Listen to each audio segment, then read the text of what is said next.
19h ci télévision Futurs Médias nu koy defee saa su ne bu heure bi jotee soir d'info ci ñaareelu pàcc bi gannaaw bu ma leen nuyoo yéen ñëpp ak fu ngeen mën a ne dinañ dalal ki nga xamante ne mooy Seydi Gassama directeur exécutif Amnesty International section Sénégal xam ngeen ko mbiru Ousmane Sonko dinañ ko waxtaanee ak moom ndax nag commission ad hoc bi nga xamante ni moo ko waroon a déglu tey jeexal na liggéeyam fan yii di ñëw rek kon dinañ dem ci plénière xool ba xam ndax dinañ teggi immunité parlementaire bu député Ousmane Sonko am déet wax nañu itam ci police bi nga xamante ne artu na ci lu ñuy wax ne dafa torturer ñenn ci nga xamante ni dañoo jege loolu Ousmane Sonko moom itam kii di Seydi Gassama dina ci dellusiwaat ñëw itam si jafe-jafe yi ñu wax ni amoon na démb ci prison camp pénal bu Liberté 6 loolu yëpp dina si ñëw ak yeneen pàcc ci wàllu droit de l'homme léegi saa yi dañuy dalal ci première partie soir d'info honorable député Awa Gueye maa ngi lay nuyu honorable maa ngi lay fay Binta. maa ngi lay nuyu Pape Djibril. maa ngi lay fay foo réeroon nag. maa ngi woon si dëkk bi. loolu li jënti laa bëgg a xam. di ma ko wax après di nuyu bu baax honorable naa la ko wax après. kon baax na.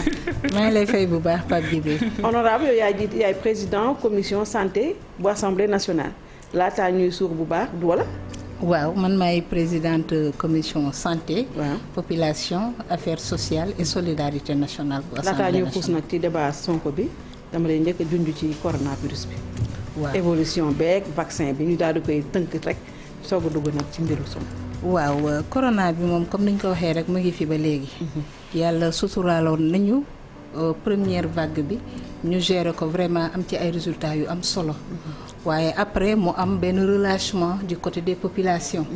relâchement boobu deuxième vague bi ñëw gën a metti ñu enregistré vraiment ay morts yu bari. plus de 800 morts. waaw plus de 800 morts. loolu nekk lu metti ci askan. waaye tamit état bi jël na ay mesures yu am solo yoo xam ne mu ngi permettre ñu xeex di wàññi tamit contamination bi. ñuy sant yàlla bu baax nag di féliciter vraiment le personnel de santé. ndax gis nañ seen engagement ba mbas mi duggee ci réew mi ba léegi. waaye itam dinañu féliciter son excellence monsieur le président de la république ndax gis nañu taxawaayam pour que sénégalais yi am wërgu yaram ba loolu moo tax sax wax nga ko léegi fexe na ba ñu andi 200 000 doses yoo xam ne war nañ ko mën a ñàkk population yi xam naa sax du doon lu am solo ci population bi dafay néew waaye comme ñu ngi xaar yeneeni doses yu ñëw bu ñu commencé ci loolu rek dinañu permettre xanaa ñu xaw a souffler tuuti en attendant ñuy xaar yeneen doses yu ñëw. c'est extrêmement important moom commission bi nga xamante ni moom la yor est-ce que tey mën nga ñu wax honorable ban impact ngeen am ci li nga xamante ni moom mooy xeex mbas bi ban impact ngeen ci am. waaw ñun parlementaires yi vraiment bi mbas mi jugee. ñun ñëpp la commission en charge de la santé. la commission en charge de la santé mais globalement tous les parlementaires ñoom ñëpp dañoo sóobu ci biir xeex bi ku nekk dem ci sa gox. ku nekk dem fa ñu la fale loi d'habilitation rek lañu def. waaw avant loi d'habilitation bi peut-être moom ngeen gis. ñoo ngi Dakar ñoom ñëpp tëju. non loolu d'accord. waaw ban rôle ngeen ci am ban impact. loi d'habilitation bi peut-être yéen gis ngeen ko. waaye itam député yi dañu wàcc à la base dem wax ak population yi expliquer leen feebar bi ni mu koy jàppee wax leen aussi mesures yi nga xam ne waa kër docteur yi dicté nañ ko pour ñu koy def ci ni mu gën a rafetee te loolu moo tax sax li député yi di dugg di jaxasoo ak askan bi dem ci marché yi dem ci gare routière yi dem fa loolu moo tax finalement ba assemblée bi finalement daal di contaminé yéen gis ngeen ko am nañ sax suñu benn collègue boo xam ne ñàkk na bakkanam ci mbas mi am na suñu yeneen collègue yoo xam ne amoon nañ mbas mi donc loolu nekk lu metti parce que yaakaar naa ne bu fekkoon ne député bu nekk da nga dem toog sa kër génnoo demoo fenn recevoir oo kenn mbas mi du dugg ci yow. sànq dégg naa ne am na ay cas amaat na ay cas yu bees assemblée. waaw il paraît amaat na ay cas yu bees assemblée fan yee wax nañu ko. au niveau de la commission. Oui. Au tout début. est-ce que recevoir ngeen le ministre de la santé càmbar ko déglu ko. waaw. ci taxawaayam. waaw au tout début d'abord. action yi nga xam ne ministre de la santé teg na ko yëpp dans le cadre de la prévention. daf ci ànd ak la commission santé. Comment? par exemple bu ñuy dem di visiter les infrastructures yi ñu tefoon au niveau de l'aéroport au niveau des frontières yëpp dañoo ànd ak ministre de la santé dem xooli ko dem gëstu ji ko bi ñuy dem aussi di seet les infrastructures yi ñu teg dans le département de Thiès dañu ànd ak ministre bi dem xooli ko boole itam la commission en rapport avec la conférence des présidents et le bureau recevoir nañ le comité de gestion des épidémies ñu ñëw ñu waxtaan ak ñoom ñu expliquer ñu naka la ñuy liggéeyee yenn disposition la ñu jëm ak yenn résultat la ñuy xaar ci loolu donc loolu commission bi def na ko leneen li ci des nag liggéey de terrain est-ce que le ministre ñëw na ngeen déglu ko waaw le ministre dans le cadre de la Covid ñëwul ñu déglu ko waaye nag ñëwoon na Assemblée nationale dans le cadre de projet de loi da ngeen ko woow ñëwul wala ndax lan moo non woowuñu ko ñëwul parce que nag dañoo yaakaar ne actuellement nekkuñu ci phase bu ñuy évaluer jot na kat jotagul def nañu at mais tollooguñ ci phase évaluer xam nga fu ñu toll ci phase combat la ñu nekk ci phase xeex ak mbas mi bu ñu xeexee ak mbas mi nag ba mbas mi féete boor bu boobaa mën nañu woo ministre bi évaluer mais quand même la commission reçoit à temps réel toutes les informations yi nga xam ne ñu koy def mais xam nga président de la République dafa def déclaration mu ne gan gi nee na du ñibbi mu ngi ci kër gi xam nga gan gu dul ñibbi nga ne da ngay bàyyi ba mu jóge fi nga doog a évaluer kon xamuñu kañ la ñuy évaluer li tax évaluation bi am solo te loolu mooy le fond de ma pensée par rapport à cette question mooy ndax tey jii li nga xamante ni génne woon nañ ko comme ay mesures ci wàllu résilience bi riposte bi d'abord résilience bi ensuite est-ce que tey jii yéen am ngeen possibilité suffisamment de moyens pour mën a contrôler loolu ngir joyanti wala déet waaw au niveau de l'Assemblée la commission santé am na suffisamment de moyens pour mën a contrôler lépp loo xam ne def nañ ko dans le cadre de la riposte déjà boo jëlee le comité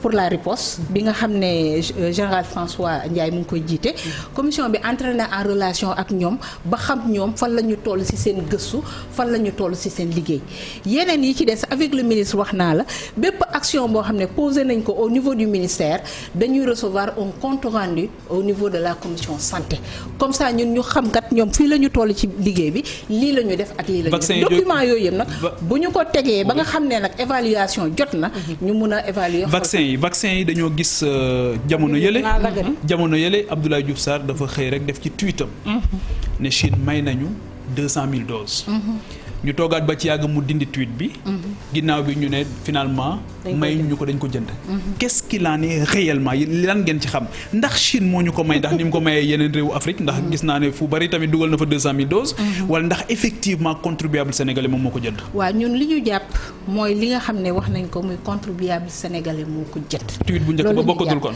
tweet bu njëkk ba ñun considéré ko li ñu jàpp daal mooy am nañu 200,000 doses yoo xam ne état sénégalais moo ko jënd à partir de la contribution des sénégalais te yaakaar naa ne li am solo mooy am nañu ay vaccin nañu vacciner ñi nga xam ne ñoo gën a exposé ñi nga xam ne ñoo gën a taxaw pour jàpp mbas mi parce que tamit li ñu enregistré ci ay décès ëpp na donc nañu vacciner nit ñi bu leen vacciner comme ni ko professeur waxee ñu mun a am une immunité collective à partir des anticorps yi nga xam ne dinañ ko am. Alors c'est dit duma bàyyi Pape Djibril ak émission bi léegi mu jeex daanaka. non xam nga commission bi dafa am solo surtout fi ñu toll nii. waaw te wax na ci tam lu am solo yaakaar naa. bëggoon naa ko laaj Kaolack aussi mbas mi ci Kaolack. ayca waaw.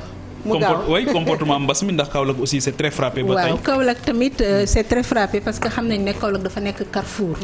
dugg bi ak génn bi dafa bari biir Kaolack.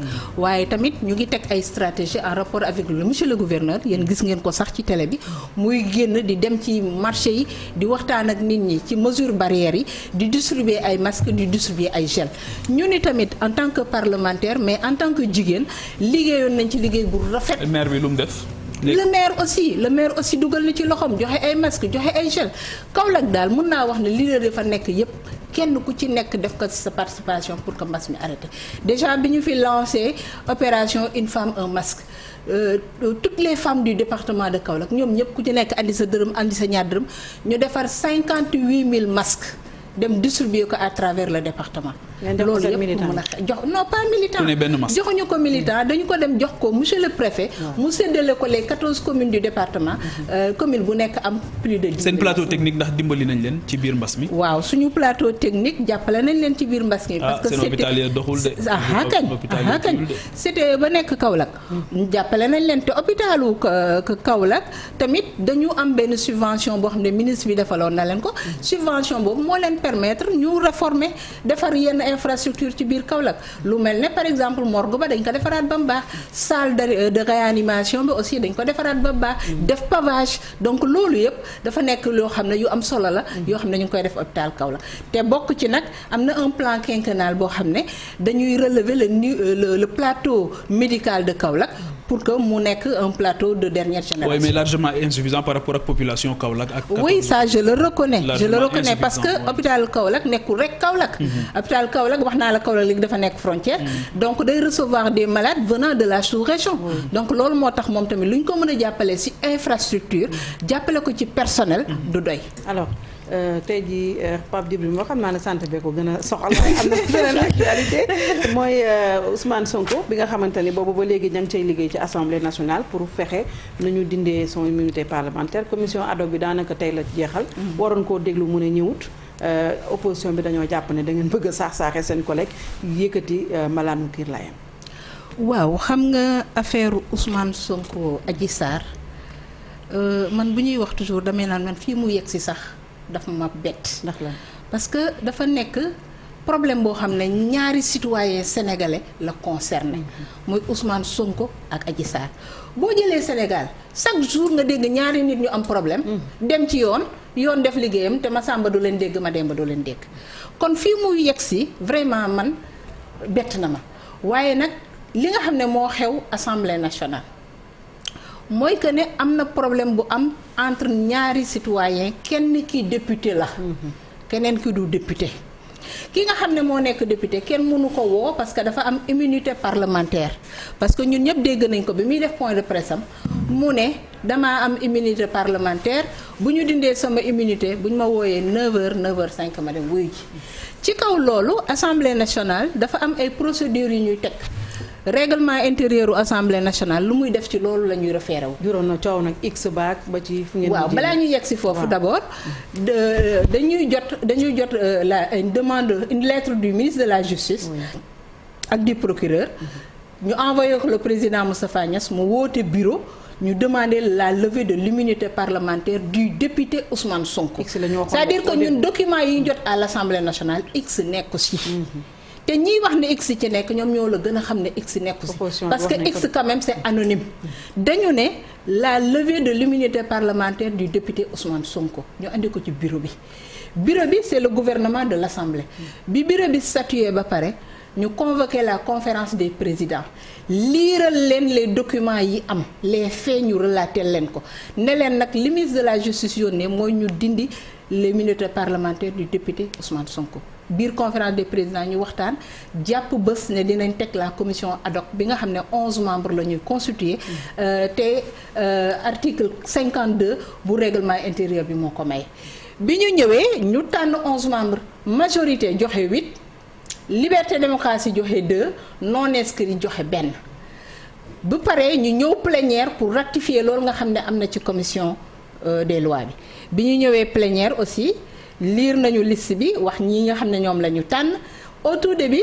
sama collègue yi de l'opposition posé nañu une question préalable question préalable article 75 moo ko may bi ñu posé question préalable ñu wax ñoom seen xalaat après ñu laaj président commission bi laaj rapporteur bi laaj gouvernement ñu ne nañu voté bi ñu voté ñu ne kon dañu continuer def li ñuy def bi ñu paree ñoom tamit ñu laajaat question pour poser maintenant la motion préjudicielle te motion préjudicielle article 74 la article 75 la plutôt léegi maintenant motion boobu ci en cas de débat lañ koy def bu amee débat ñu daal di ne contenu texte bii ñuy discuter kat waruñ ko mën a délibérer tey dañ koy delloo en commission mais dans le cadre de la ratification de la commission ad hoc nekkul un texte bu ñuy discuter benn liste ay tour la ñu ñëw lire ko bi ñu insister ne dañuy jël parole président Moustapha Niasse rappelé leen règlement intérieur bi.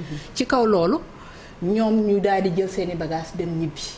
ñu voté liste bi ratifié ko les 11 membres am droit. démission bi amul lu muy gàkkat. léegi maintenant commission bi mu commencé liggéey déjà ñoom dañu njëkk a ñëw ne député non inscrit bi nga xam ne elle s'était auto-désignée ñu ne d'accord ñu ci ñu ne ñoom Cheikh Bamba Dièye la ñuy proposé ñu ne leen d'accord ñu dindi député Fat Ndiaye def Cheikh Bamba Dièye. Est-ce que autodésignation mën na am. voilà xam nga tam loolu dafa nekk benn erreur. parce que bu ñu nelee commission des lois dafay réunir suba te ku nekk da nga war a désigner ñoom en amont la ñu waroon waxtaan seen biir xool ki ñuy désigner mais defuñu ko. dañu ñëw ba ci salle bi ñu laaj leen kan la ñuy désigner comme madame Fatou Ndiaye moom moo nekkoon la porte-parole des non-inscrits pour le mois donc elle a dit que man maa ngi proposé. yéen ngeen nangu ko yéen tout en sachant que du. mais dañ koy nangu. mais parce que moom moo yore kaddu non-inscrit. waaw mais yore kaddoom tax bokkul ak désignation. waaw mais moom moo yore kaddu gi. mais est-ce que mais d'accord ñoom waxtaan nañu ba d'accord ci. déedéet loolu l'administration est écrite. warul leen a basé wu. si ñun waxtaan nañu ba d'accord warul leen a d'accord ci loolu. bi ñu ñëwee commission dañoo toog laajte. majorité kan ak kan ngeen proposé ñu wax suñu 8 personnes. liberté démocratie kan ak kan ngeen proposé ñu ne ñun may leen ñu ba ngoon ñu yónnee leen suñu ay proposition ñu ne non inscrit kan ngeen proposé moom mooy la porte-parole des non inscrits du mois. mais elle n'est pas la désignée mu jël parole. mais elle n'est pas la désignée. waaw elle n'a pas été désignée parce que ñoom dafa ñu leen liggéey waru leen a entériner kon. mu jël parole am ne man comme man maa représenté les non inscrits du mois man maay siéger ci commission ad hoc bi. ngeen nangu ko. ñoom ñu nga fa woon ñoom seen bopp ñu nga fa woon yéen a salfaañu yoon ñoom ñu nga fa woon toog. ñoom waa non inscrits ñu nga fa woon toog. ñu ne d'accord après bi ñu génnee ñu ne ñoom loolu d'accord ñu ci coow bind président Niasse bind président commission bi ñu ne yoonu jàmm soriwul ñu ne d'accord dem def le député Cheikh Bamba Dièye ñu oo leen keroog vendredi. ñu ñëw toog waxtaan seen biir xool documents yi ne documents yi il faut ñu xool ko ñu tegal leen ñu lire documents yi lépp ba ñu pare bi ñu paree ba ñu génnee ñoom def nañu point de presse. wax li ñu bëgg a wax.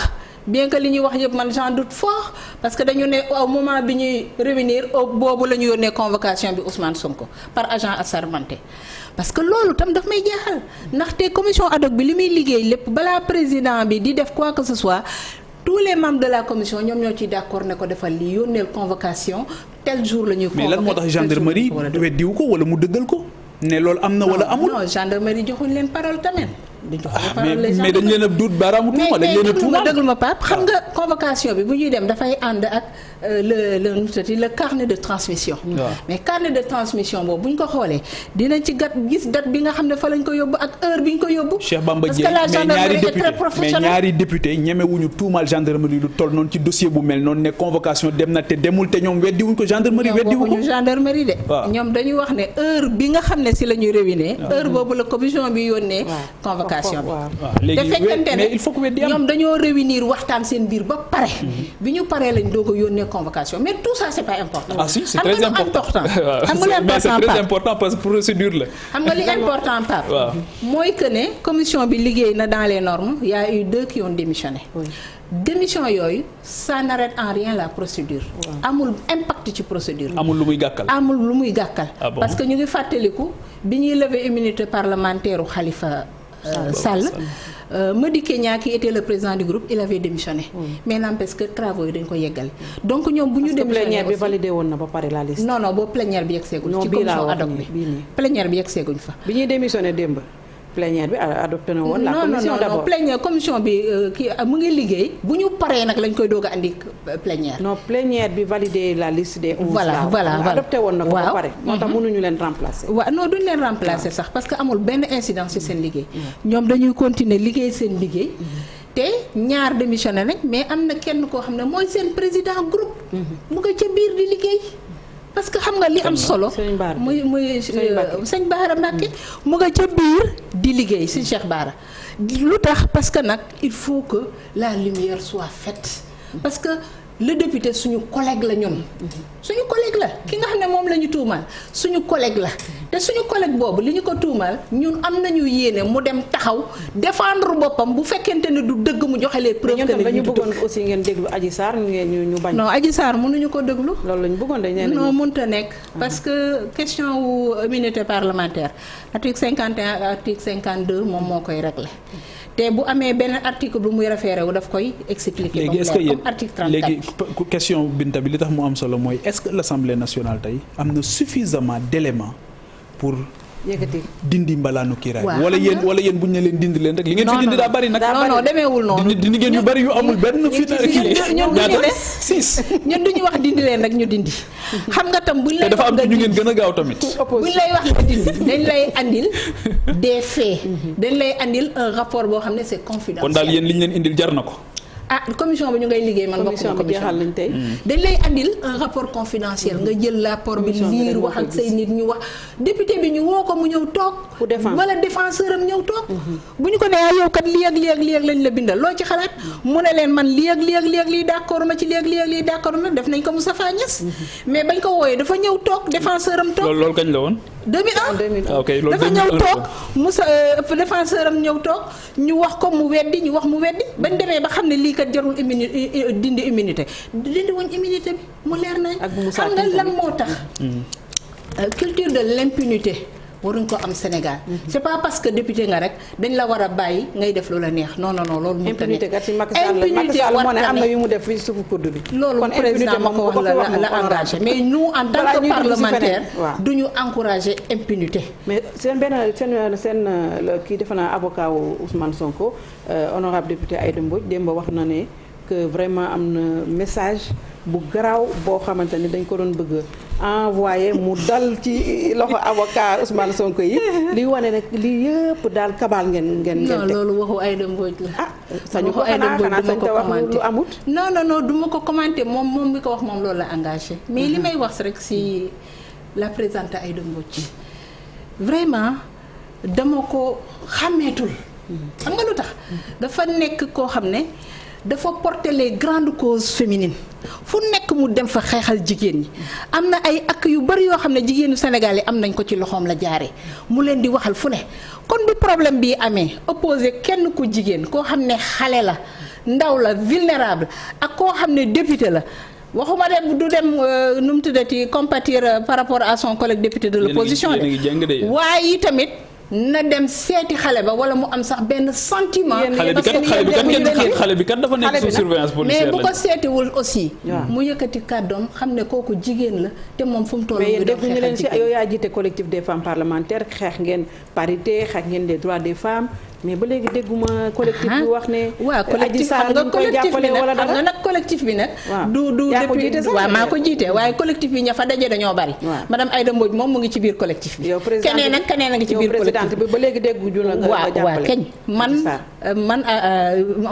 nu mu tuddati si cette question dama cee limité wu à la question technique. parce que dañu leen tere commentaire. question technique parce que soo jëlee madame le ministre de la femme de la famille et du genre mi nga xam ne moo njaboote jigéen yépp moom génne na communiqué wax ne dans cette affaire il faut que ñu jox ku ci nekk àqam ak yelleef. mais li affaire góor ak jigéen la wala affaire justice la. Ousmane Sonko nañ ko may présomption d'innocence waaye ki nga xam ne mooy Adji Sarr tamit nañu respecter dignité am respecter ay droits yëf bi affaire citoyen la ak citoyen yàlla nag dafa def benn citoyen bi góor la beneen bi jigéen la loolu tam kenn mënu ko weddi. respecté ñu dignité Adji Sarr te dégguñu leen ngeen dénoncé ko moom dama doon xaar léegi nga dénoncé loolu d'abord avant. waaw mais loolu même bu ñu ko waxul mu jëm kaw aussi ñëpp xam nañ ne ñun dénoncé nañ ko parce que tamit am na loo xam ne duñu ko nangu duñ ko seetaan wax naa ko léegi jigéen ñi dañu xeex bu yàgg am ay convention yu bari yoo xam ne Sénégal mais ci procédure bi lu ñu def Adji Sarr bañ a respecté dañ ko rectifier procédure bi eggaguñ fa ñun di wax ci procédure waaw mais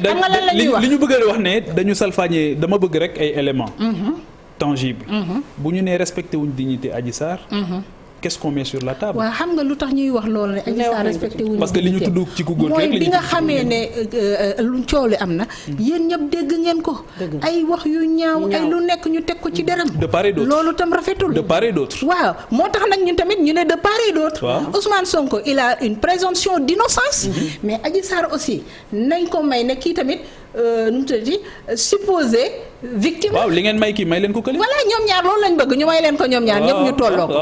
kii présomption d'innocence. kii supposé ndax boo dégloo ci espace public bi en ni mu amee ñuy salfaañee dignité soxna si.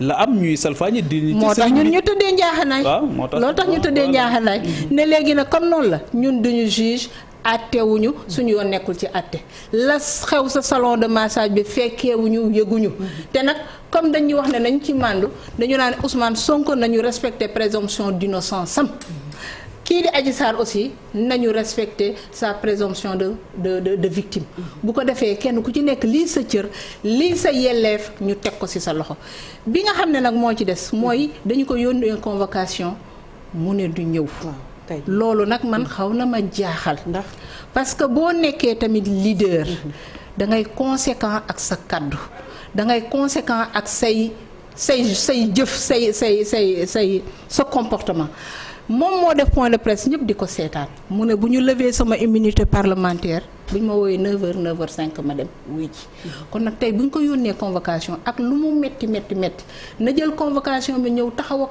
ses collègues députés déglu leen wax leen li nga xam ne mooy ay preuve am et tout député yi itam wàccu na rek du ciel ay nit lañu dañu am xel di xalaat di analyser donc am na yoo xam ne bu ko tegee seen loxo ñooñu bu ñu analyser xool dinañ xool ndax procédure bi kat jar naa yeggale wala procédure bi jarta yeggale. Très bien honorable ñu ngi lay gërëm. maa ngi lay sant. Awa Gueye yow yaay présidente commission santé et population assemblée nationale rafetlu lool sa teewaay ci plateau bi. merci beaucoup Binta. gërëm la Pape Djibril. jërëjëf Binta.